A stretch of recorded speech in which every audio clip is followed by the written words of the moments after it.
Heisenberg's principle indeed is very, very non-intuitive. Frankly speaking, I'd call it bizarre. But you can see it at work. Suppose I have a laser beam here, and I use laser beam because that's right, but I could use any other light for that matter. And I make here an opening, a slit, a vertical slit.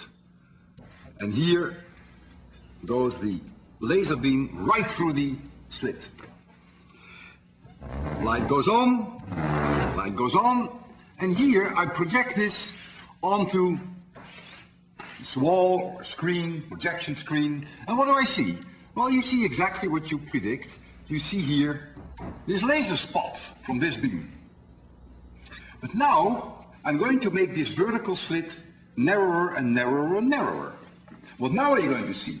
Well, you're going to see exactly what you predict.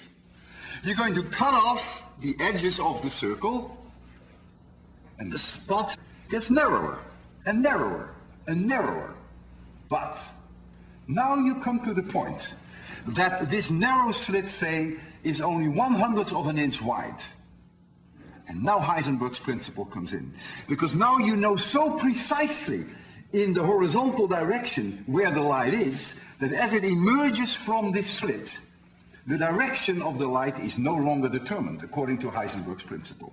And so now what you're going to see, it's going to spread out in the horizontal plane, and therefore what you're going to see on this projection screen is going to get wider. Extremely non-intuitive. Because what am I doing? I'm making the slit narrower and narrower and narrower and narrower.